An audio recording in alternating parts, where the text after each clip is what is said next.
নমস্কার, আমি তরুণ ঘোষ। আমাদের দেশে কিছু লিবারেল আছে এবং তার সঙ্গে মূর্খ, সেগুলোকে বলা হয় লিব্রান্ডু।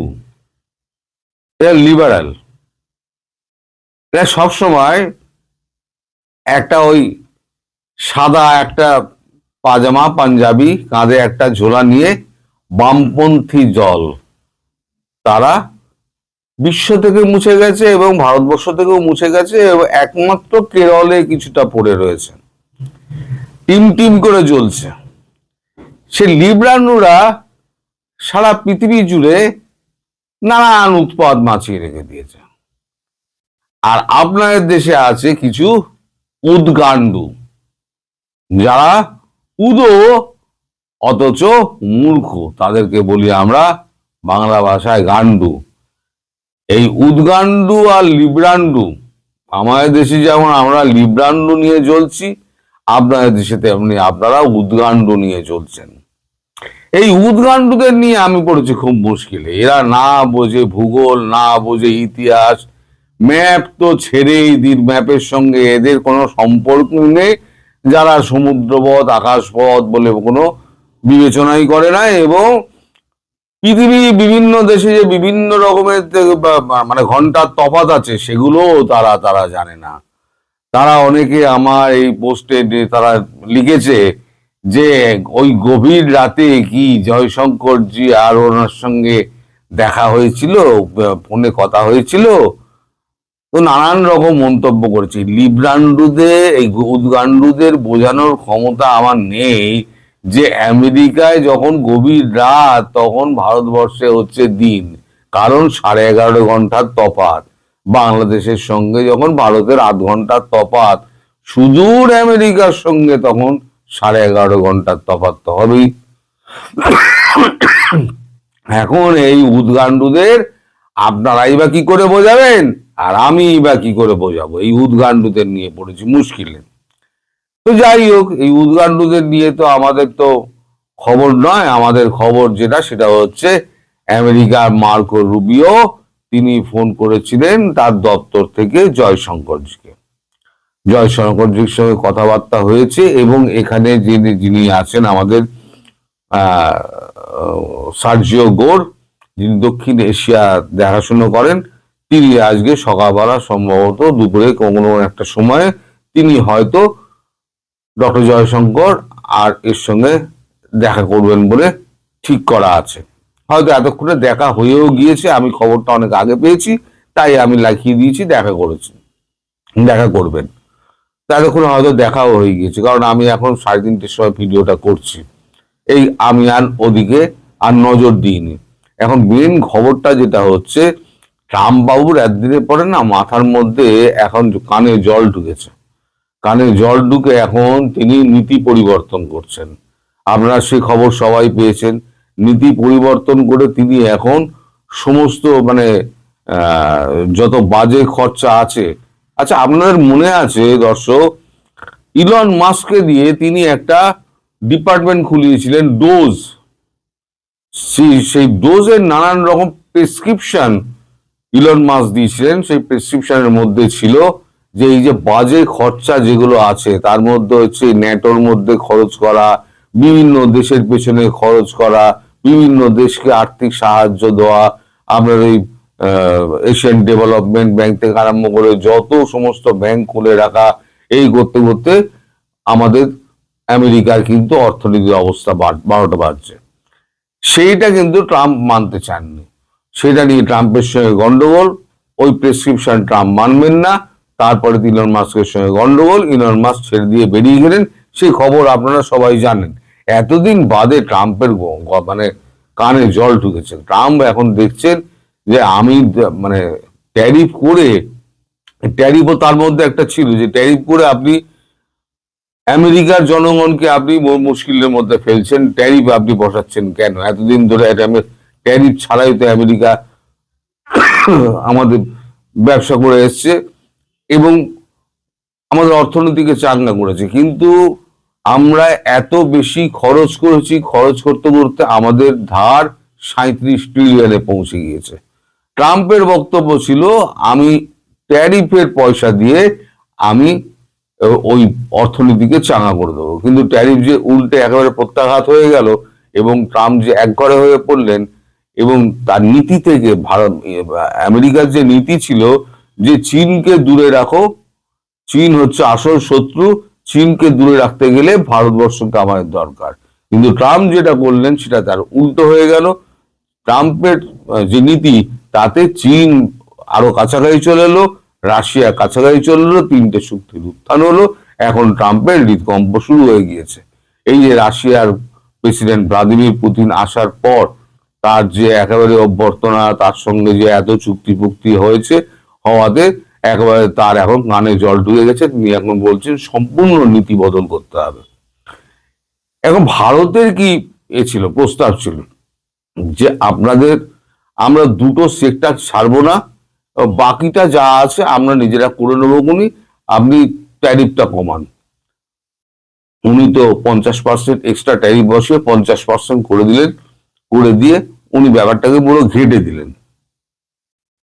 এখন ভারতবর্ষ তখন বলল যে আগে বাংলাদেশ থেকে পা না ওঠালে পরে আমি কোনো ট্যারিফ নিয়ে আলোচনাই করব না। এই আবার রাশিয়ার প্রেসিডেন্ট চলে যাওয়ার পর তড়ি ঘড়ি ওখান থেকে টিম পাঠানো হয়েছে, সে টিম এসে বসে আছে, কিন্তু আমাদের ট্যারিফ নিয়ে কোনো কথাবার্তা কিন্তু এখনো হয়নি। টিম তার আলোচনা চালিয়ে যাচ্ছে। পীযূষ গোয়াল যিনি আমাদের বাণিজ্য মন্ত্রী, তিনি একেবারে তার কোয়ার্টারে তিনি চুপ করে বসে আছেন, আর কখনো কখনো পার্লামেন্টে যাচ্ছেন, অফিস করছেন, পার্লামেন্ট অ্যাটেন্ড করছেন, তিনি চলে আসছেন। তিনি ওই ধারে কাছে ভিড়ছেন না, মানে ট্যারিফ যে আলোচনা হচ্ছে তার ধারে কাছে ঢুকছেন না। ওই যা করছে আমাদের ওই সমস্ত লোকজন করছে, যারা অফিসার টফিসার তারা করছে, ওই বসে বসে ভেজাল ভেজাল ভেজাল ভেজাল করছে, আর ঠান্ডা খাচ্ছে, আর এ হচ্ছে আইসক্রিম খাচ্ছে, এইসব করছে।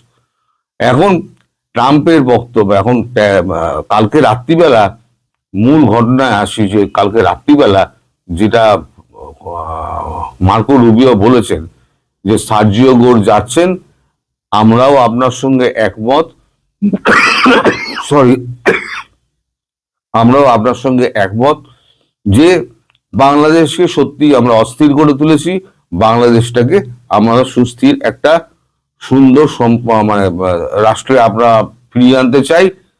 তখন জয়শঙ্করজি বলেছেন যা ঘাটার তো ঘেটে দিয়েছেন আপনারা, এখন তো শুনছি এখানে ওরা একটা নির্বাচন করবে, সেই নির্বাচনে আমরা যতই বলি না কেন, সমস্ত পৃথিবীর সমস্ত যতই চাপ দিই না কেন, তারা বলছে ইনক্লুসিভ নির্বাচন করবে না, সেক্ষেত্রে আপনারা কি করবেন? তখন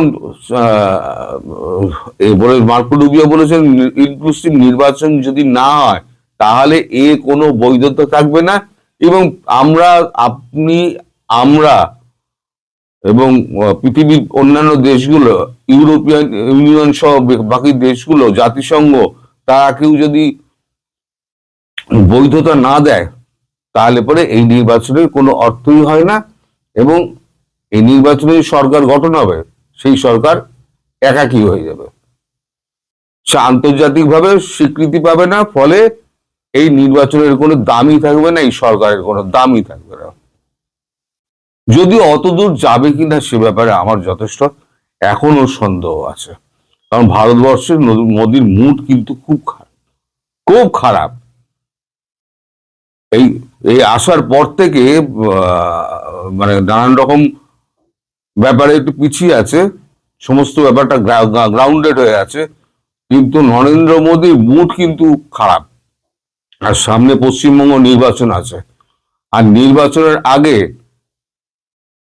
বিজেপির যে অবস্থা পশ্চিমবঙ্গে, বিজেপি খুব ভালো অবস্থানে রয়েছে। এই অবস্থায় যদি বিজেপি একটা বড় ধাক্কা দিতে পারে কেন্দ্রীয় সরকার বাংলাদেশের ওপরে, তাহলে কিন্তু ভোটের অঙ্ক আমি বলছি, তাহলে কিন্তু বিজেপি নিশ্চিতভাবে বাংলায় ফিরে আসছে। আর বাংলায় যদি বিজেপি ফিরে আসে, আমি আপনাদের বলছি মোটামুটি যা এখন তথ্য পাওয়া গেছে, প্রায় 1 কোটির ওপর শুধু বাংলা থেকে ভোটার লিস্টে গায়েব হয়ে গেছে।